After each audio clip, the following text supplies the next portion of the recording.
But I think at the end of the day, most people want to see that from a life cycle cost perspective, it's not going to be more expensive to go to cooling service. It should be cheaper. And I think this is the biggest thing. We continuously show our customers, here's the 15-year life cycle cost. If you use cooling as a service, you'll save money over 15 years. And I think that's the important thing that we should be focusing on. This podcast is powered by P2S Management Consulting, the team helping manufacturers shift from one-time product sales to recurring revenue models.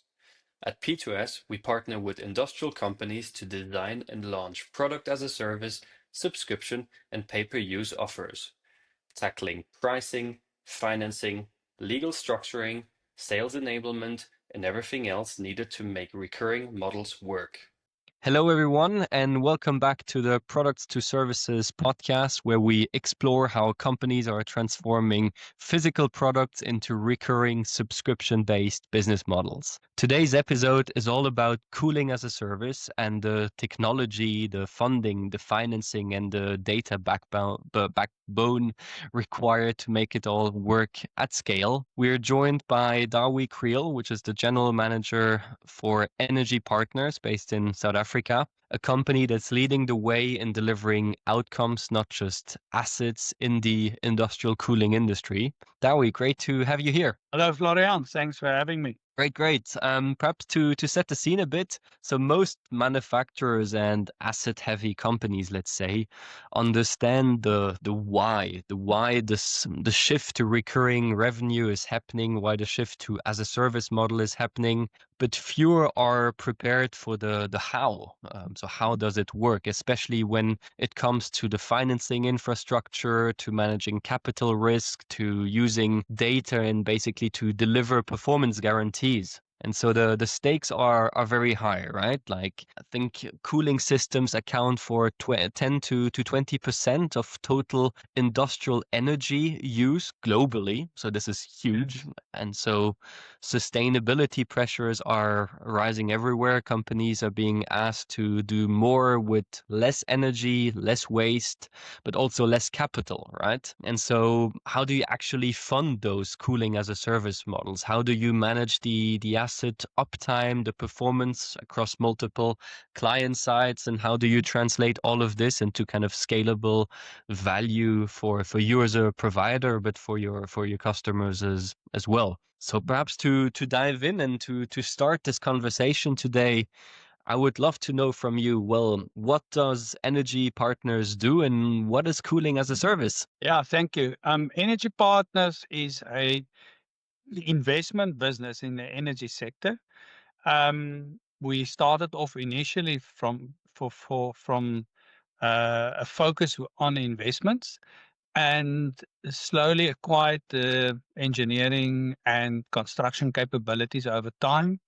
We have three main sectors or business units in our team. That is our power division that servitizes power to our customers.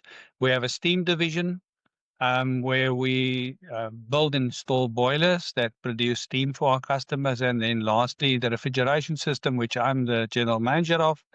And we've servitized refrigeration and heat pumps now for our customers across the board. And on top of that, we've added now an ESG function and an asset management function, which we can talk about. And there's a real importance of having these two functions added to your servitized offering to customers. Okay, thanks. That's great. So three different divisions as a service, and this all based out of South Africa.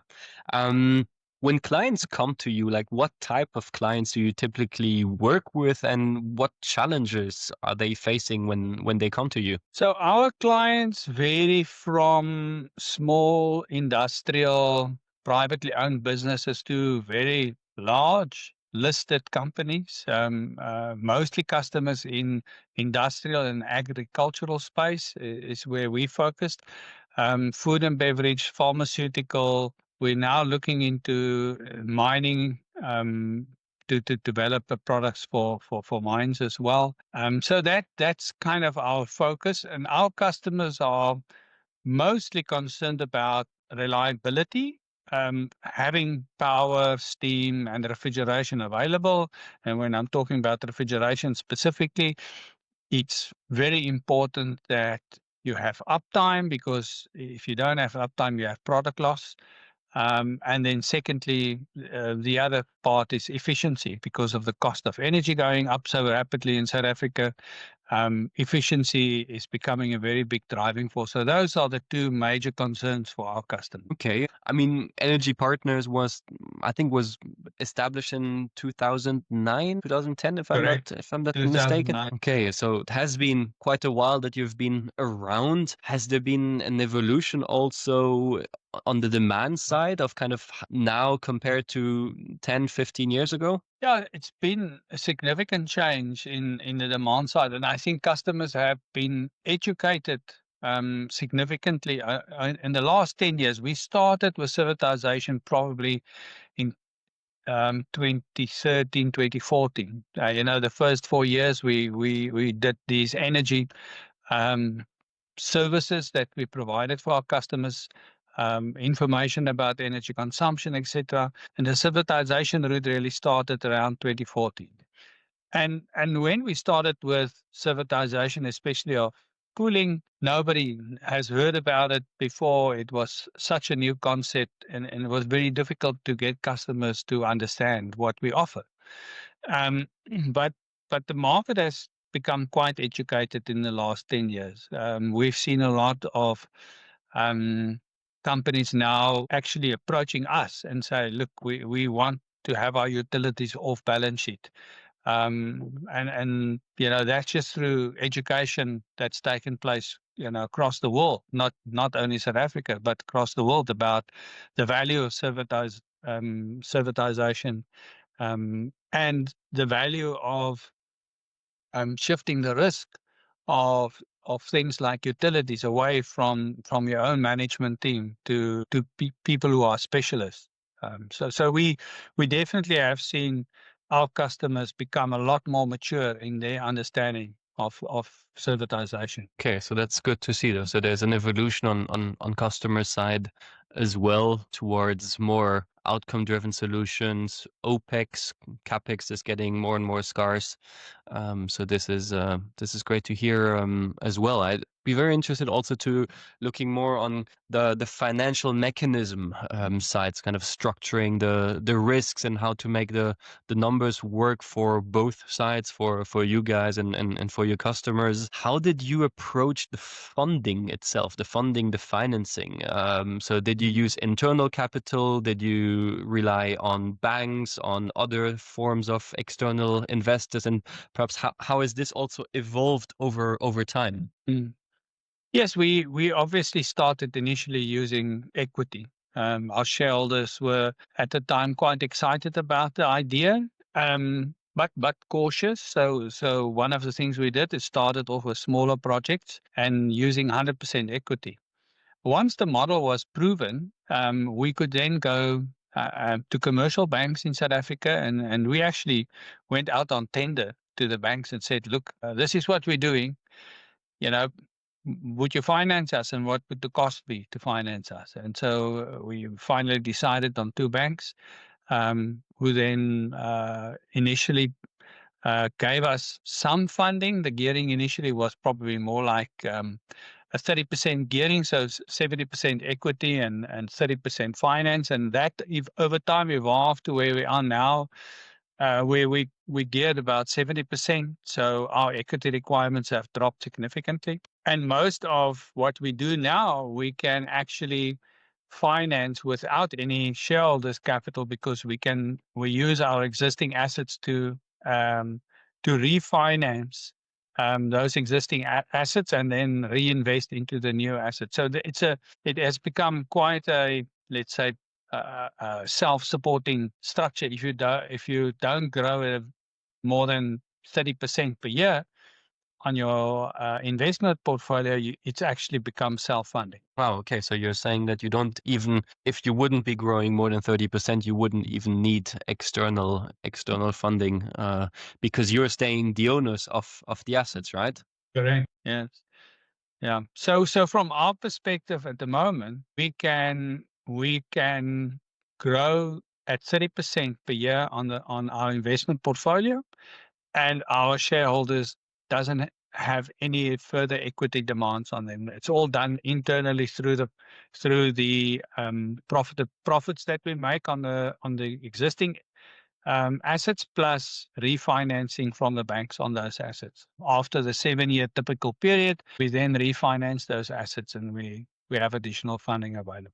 It's a very deep J curve you go through over the first 10 years, but after that, it actually becomes pretty easy to do. Something we hear a lot also with different manufacturers. There needs to be a deep understanding of what is to come, because there will be a drop in revenue if you compare it to a traditional model. But then profitability looks brighter than, let's say, in a traditional sales model. But how did any tips there on how to manage this internally, those concerns about the capital risk, about this drop in revenue, the fish model, right? Like this, the increasing cost, the decreasing revenues. Any tips there on how did that go for you? Yeah, look, I think we have shareholders who are very, let's say, they quite they accepted the risk that we're going to take, and they have a lot of patience. We are lucky in the sense that there was no expectation of a quick return, and I think that helped us. On the other hand, what we did do right, and I think this is very important, one of the tips is to do your due diligences on your investment, on the customers that you're dealing with, to make sure that you identify upfront who should you do business with and who shouldn't you do business with. Because the last thing you want is, when you're starting off, is to have 2 or 3 of your investments fail because of customers not financially being strong enough. And that degrades the trust that exists between you, your company, its shareholders, and also the financiers. Where we are today is, with proper due diligences and making sure we have AAA customers, investable customers, in our investment portfolio. We are now sitting in a position where the banks are saying to us, funding is almost unlimited in the energy space. We can get as much money as we want to, because everybody wants to invest money in energy. So it is a matter of making sure that you make the right investment, as well as making sure that you are managing the actual investment, the refrigeration system and the steam system. You manage those correctly, but making sure that your customer doesn't, after year 5, suddenly go bankrupt. I mean, that's a real setback. If you only have 3 or 4 assets, if you have 20 or 30, one customer going bankrupt is less of a problem. But right up front, it creates a lot of issues. So especially the first due diligences need to be extra careful.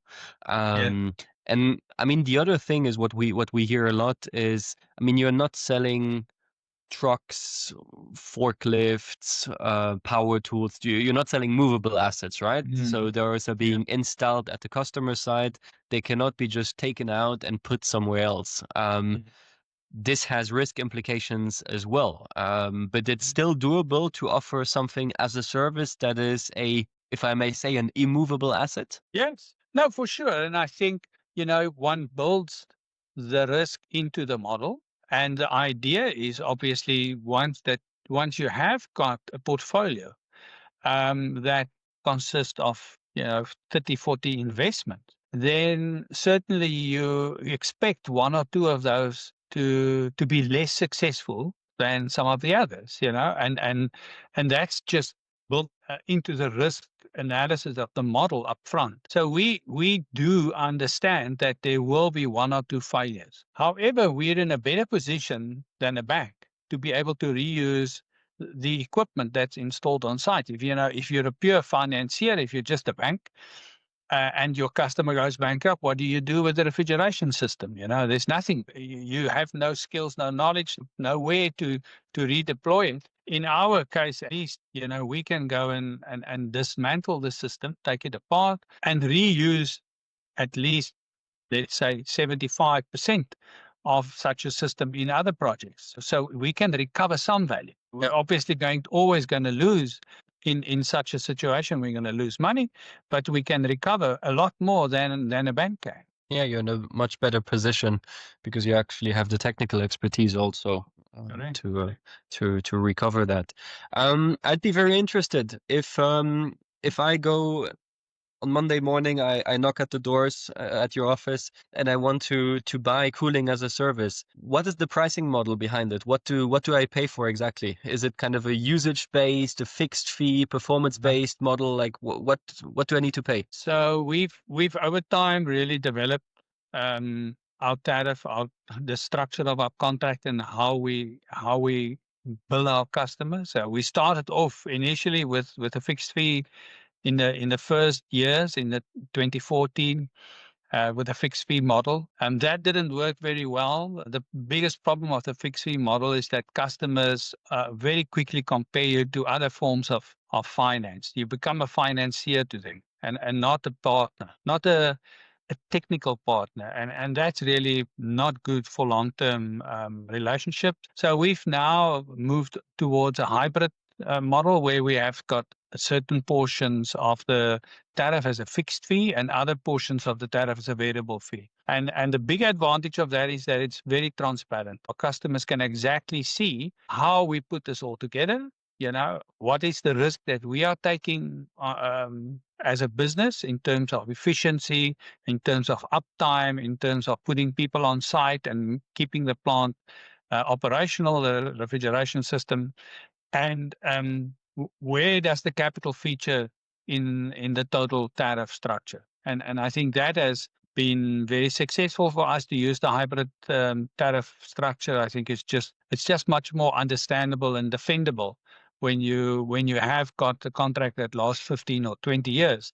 You must remember that the people that originally signed that contract in 15 years' time, most of them are not there anymore. They're not even working for the company. So you have to continuously defend what you've done contractually, with new people in the business. That's very, very interesting. Are there any penalties involved as well if you don't live up to your performance guarantees? Yeah. So we have a penalty clause that is related mostly to uptime. Because in refrigeration, uptime is the biggest thing. Customers need to have cooling consistently. So that's what we guarantee. We can't guarantee temperature, unfortunately, because our, let's say, boundaries of what we can control is the refrigeration system, and on the process side, that's the customer's responsibility. So from that perspective, if customers decide, for argument's sake, to leave doors open, then it's impossible for us to control the temperature in a space which is directly open to atmosphere. So those kind of things, one has to be careful how you do this, but we guarantee uptime. You guarantee uptime. Okay. And is there any if I would like to, what are the exit clauses? Also, I mean, those are 15-year contracts. Imagine for a reason or another, after 9.5 years, I would like to exit as a customer. What are the is it possible to exit? Do they then buy the complete ownership of the equipment, or what are the possibilities there? Yeah. So after 5 years, we allow our customers to buy us out if they would like to. It's become more and more difficult to have those kind of clauses in a contract, because of IFRS. And the auditors of both our auditors and our customers' auditors actually look at buyout clauses quite negatively. They prefer not to have those in the contract, because if you're going to have it off balance sheet, you should not have really the option to buy us out, because then it looks like a financing model. Yeah. But we do offer customers this. Lately our listed customers are saying they don't want a buyout clause. They want the contract to run for the full 15 years, and that's it. So it's interesting. Often that the pushback has come from our customers to say, take out a buyout clause. We don't want it. It used to be the other way around. Like, it's a service contract, but I want to be the owner. I want to possess, to have the possession, the ownership of, or the possibility to have it with those call options. But you're very right. I mean, there were a lot of changes, especially in 2019, also with IFRS 16, where kind of it got more harder, let's say, to have it off balance sheet, which is what most companies want, right? It's like they want a pure service contract, and they don't want a hidden lease agreement, let's say. Like it's so this is okay. This is all super interesting on how you structured that. Great to hear also about the journey of, in the end, it's an evolution, right? Like it has been a bit more than 10 years, 11, 12 years that you have been offering cooling as a service now. So great to hear also. I mean, a lot of pivot points, a lot of big decisions that were taken. So great to see where you are. Perhaps you can share this afterwards as well. Also, kind of where you stand today in terms of the size of energy partners and of cooling as a service. But perhaps for our listeners, they will need to stay a bit more live on, and let's share this later on. I have a question also. I mean, we talked about funding, we talked about pricing. What about the digital backbone of cooling as a service? So the tech, the data, and how all of this translates into operational value. What performance data are you collecting, and how are you using it? Yeah, so you're absolutely right. Servitization is mainly driven by information, and that comes from the data that we collect on site. So for refrigeration, we need to collect pressures, temperatures, electricity consumption of all the motors. So it's a vast amount of data that we collect on site. And we then send that all into the cloud. And in the past, we initially started off by, manually using engineers to do all the calculations, and on a monthly basis make sure that we understand what's going on, what is the coefficient of performance on the refrigeration system, and most importantly, know how many cooling units the customer has used so that we can invoice him, because without invoicing the customer on a reliable basis, you've got no business. So from that perspective, we use the data very much for number one, efficiency, making sure that maintenance are being done, and really having a reliable, trusted way of invoicing our customers. Now that's all become automated in the last few years, and in fact it's now live. We've created a new platform recently called Centro, which also links up with our ESG function, and this is really 100% live. Our customers have access through a password, and they can log in and they can see what's going on at the moment, right now. What is the operation of my refrigeration system? What's the COP? What's the temperatures? What is my consumption of electricity? What's my carbon emissions? I mean, it's all linked into one system. And that's, I think, that's been a massive evolution for us. And as a result of this, we've now started that division in our business called asset management, and that used to be part of our refrigeration business. We've spinned it out. It's now a separate business division, and it looks after all our assets, not only refrigeration assets, but also the other assets, and also looks after assets that we don't that we don't own. We look after customers' owned assets as well. So if a customer doesn't want to use cooling as a service, but still wants the asset management portion of it, we can provide that service. So it's really the whole idea of taking data and creating actionable information from the data is a real opportunity, I think, for us and for other companies. But and that's where the future is going in terms of complex systems such as refrigeration plant. Yeah. No, this is great to hear. It's very interesting also how this asset management expertise and roles became a reality, emerged as being a job to be done now in the as a service space, which was probably not the case before, right? Since you are staying the owners of the cooling systems out there, you are deeply incentivized to keep them in the best shape possible, because essentially every maintenance, every service intervention is going to cut into your own margins, right? So the service department could have seen in the past as being a revenue generating department. Now it's let's do it as best as we can so that it doesn't eat into our margins, which is completely different from a logic point of view, but which is 100% aligned in the end also from an ESG point of view also, and from a circularity and sustainability point of view of the better you do, the less waste resources are being used, the longer the equipment lasts, the more money you're making. So it's kind of a positive cycle, really. Yeah, exactly. And I think, the idea is that after 15 years,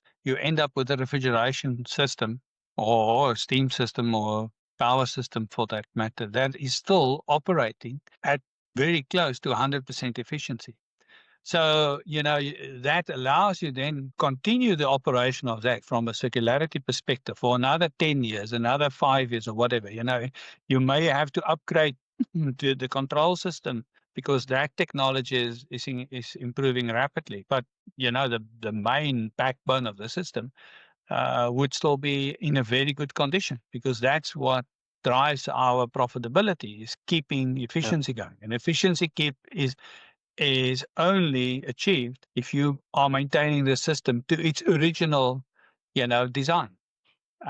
So Of course. yeah, and it has really changed our focus to be a lot more electronic control data focused, and our people had to learn a lot of new skills. You're not only you don't arrive on site with a screwdriver and a hammer. You now you're working with electronics. You have the screws prepared as well. Yeah. Yes. No, yes, and I think especially now also with AI being more and more present, this is probably going to open up even more opportunities for you to automate even more and perhaps lie on the beach a bit more and and automate all of this. But no, that's good. Perhaps coming back a few steps. The contracts, how long do customers commit to with the contracts, the cooling as a service contracts? So the shortest contracts we've done so far is 10 years, and the longest is 20 years. In somewhere in between, the sweet spot for us is 15 years. 10 years is a little bit on the short side because after 10 years, the system is still pretty new, especially if it's an ammonia or a CO2 system. Natural refrigerant systems last a lot longer than synthetic refrigerant systems. And a well looked after ammonia system can last 25 years. So you want to get closer towards the end of life in terms of the contract. So that's what we aim for, 15 to 20. Okay, great. Great. And perhaps coming back to the IoT, to the connectivity, to the data topic again, were there any discussions with your customers where they were reluctant to sharing access to data? I mean, you need data for the model to work, but I guess not all customers are a big fan of, hey, yeah, no problem that you access this. How did that go? Yeah, I think initially the biggest problem were that we wanted to have the customer provide a data point, in the plant room or at the plant, a local area network point.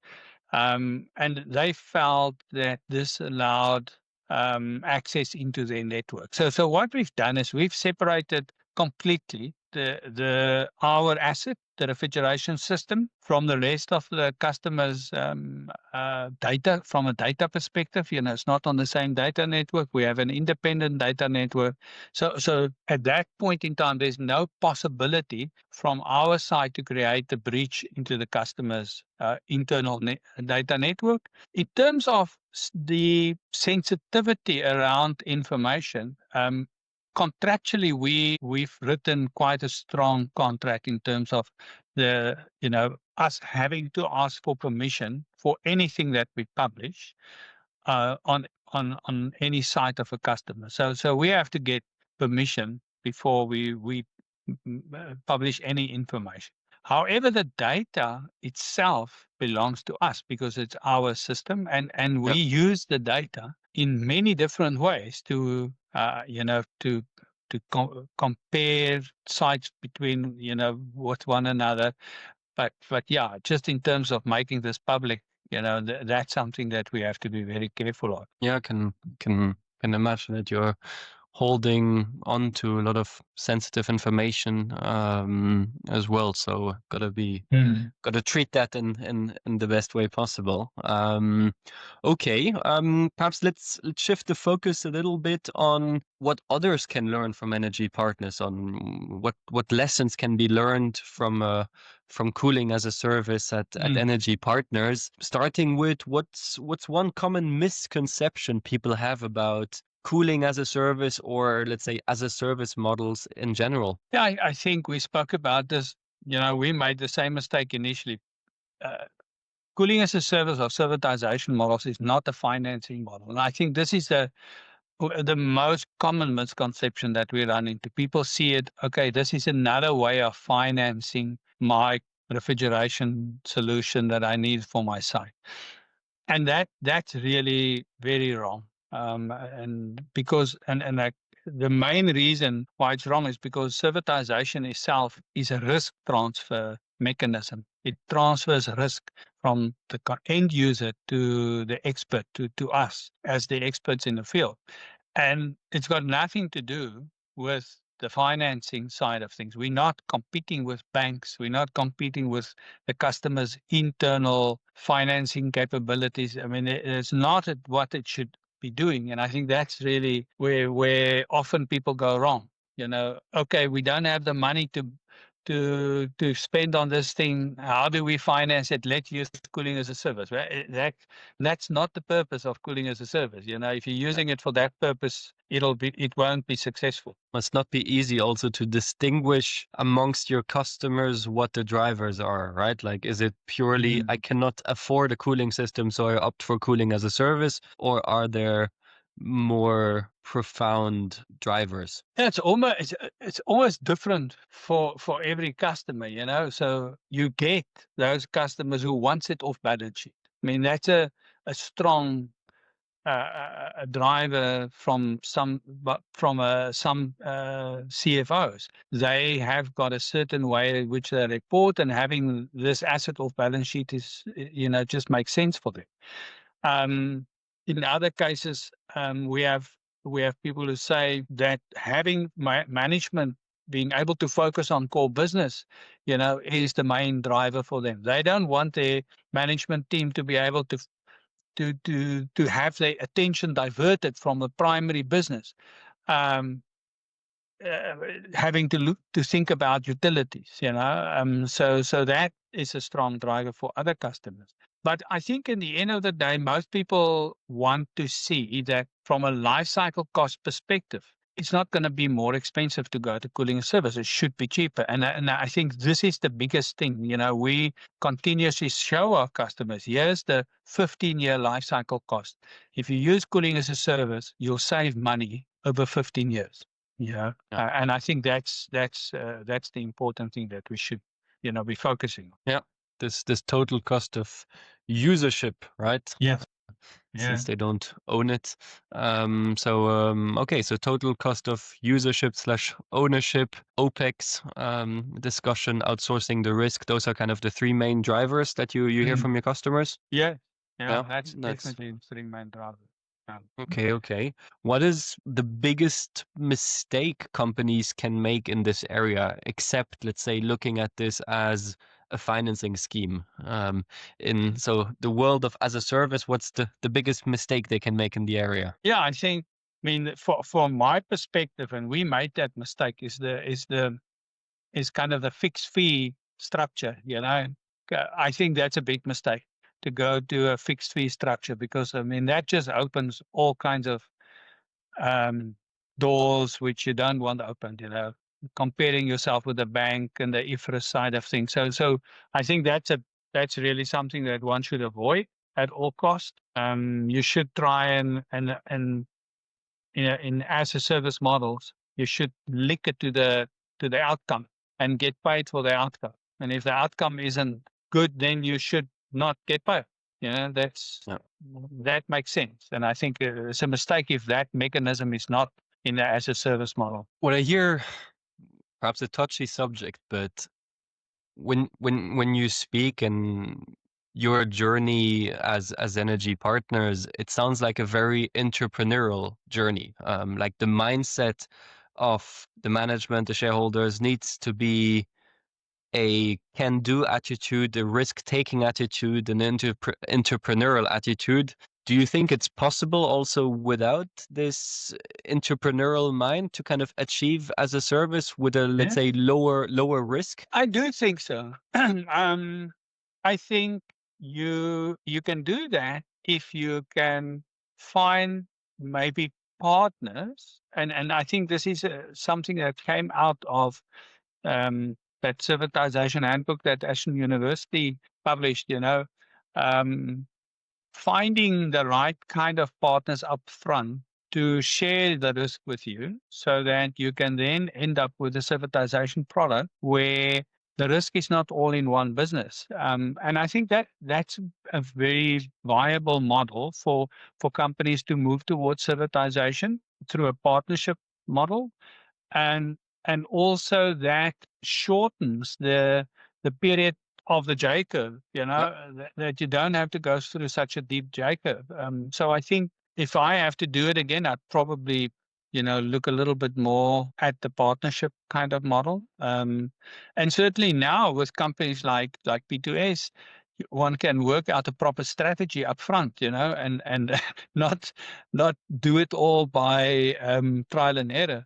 And I think that's really important, to be able to end up with a proper strategy which you've tested, and then implement the strategy in a structured planned method. And when we started in 2014, we couldn't find information about how to do this. And now there's a lot of information available, and people should use that. Yeah, thank you for that also. I think it's definitely interesting to partner with financiers out there, with insurance providers that can, on one side, alleviate the risk, Yes. on the other side, bridge this cash flow J curve type of problem by having this being paid up front. Of course, there's a counter side to this as well. Yeah. It costs money to borrow money, right? But yeah, interesting also your path that you took, where you said, okay, we can do it all, right?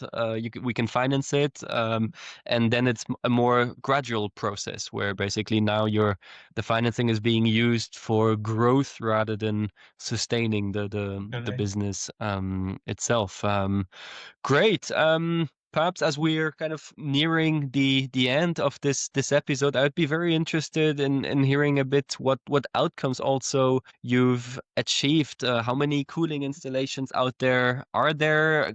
I don't know if you can share how many assets under management there are also in kind of dollar or euro or rand value. Oh yeah, I mean, so a number we're sitting currently below 20, just below 20 refrigeration assets that we own.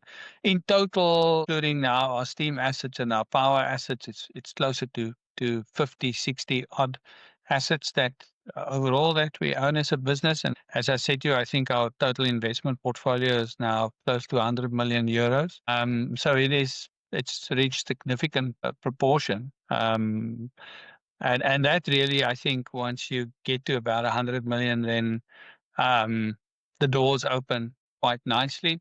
Our growth has been roughly on the revenue side in the last, let's say, 5 years. We've been growing by 50%, year on year. On the revenue side. So that's significant. That's a very steep curve that we're going through at the moment in terms of revenue growth. In terms of EBITDA, for example, our EBITDA on the investment side is probably now a factor 10 times bigger than our EBITDA on the operational side. So, depends what you like to use. We use EBITDA, other companies use other metrics. EBITDA has got its own advantages and disadvantages, but that's how we look at the world, and from our perspective, it means that our investment business is now significantly de-risked our operational business. We're not as exposed to fluctuations in the marketplace anymore. Yeah. Wow. I mean, $100 million assets under management, as we say, more than 50% year on year revenue growth. It's very interesting that you mentioned that this growth has been exponential those last years, because I think this is really the positive consequence of as a service models, of those recurring models, is yes, there is this J curve at the beginning, this drop, but then it's recurring revenue, which is, I'm going to say, guaranteed for the years for the years to come, and kind of now you're reaping the benefits of that. So this is very interesting in terms of valuation, of course. Also, I mean, we've seen $1 in a traditional one-shot type of model is worth 3 to 5 times the value in a recurring, in a subscription-based model. So so this is basically what you're experiencing now, which Oh yes, absolutely. I think from the outside, the market's perspective of the value of your business, if you have a recurring model, I mean, you're much more valuable as a business. If somebody wants to make an offer to buy a business like ours, it's going to be a lot more expensive, relatively speaking, than a pure operational business. And that's just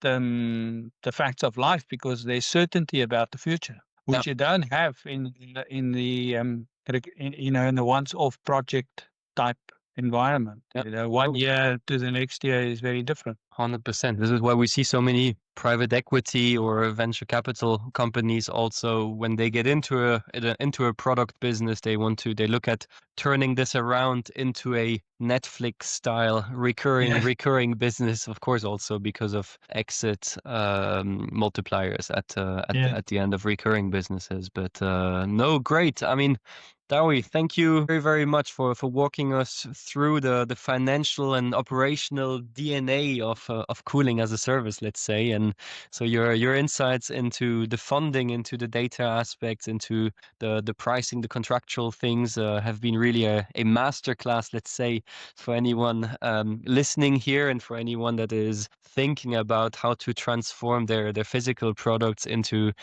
recurring subscriptions. So to our listeners out there, if you're exploring as a service or a subscription-based models, don't underestimate the challenge, but also the power of the financing strategy and the operational data backbone behind it. So as Dawie showed, it's not just about installing sensors and shifting it to CapEx. It's about delivering outcomes reliably over time, 15 years and more, right? So if you want to learn more about Energy Partners, we'll link the website into the episode notes. But perhaps, Dawie, if people want to reach out to you, how do they get to you? Well, they can email me, dawie.kriel@energypartners.co.za, or they can call me on my mobile phone. I've got no problem sharing that information, but I think that you can find on the website. I mean, it's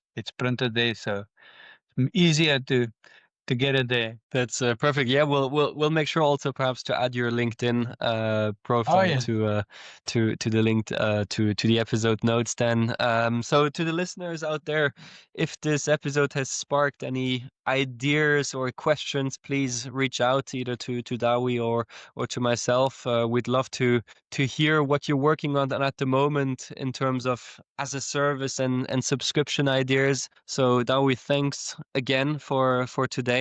So much pleasure. appreciated.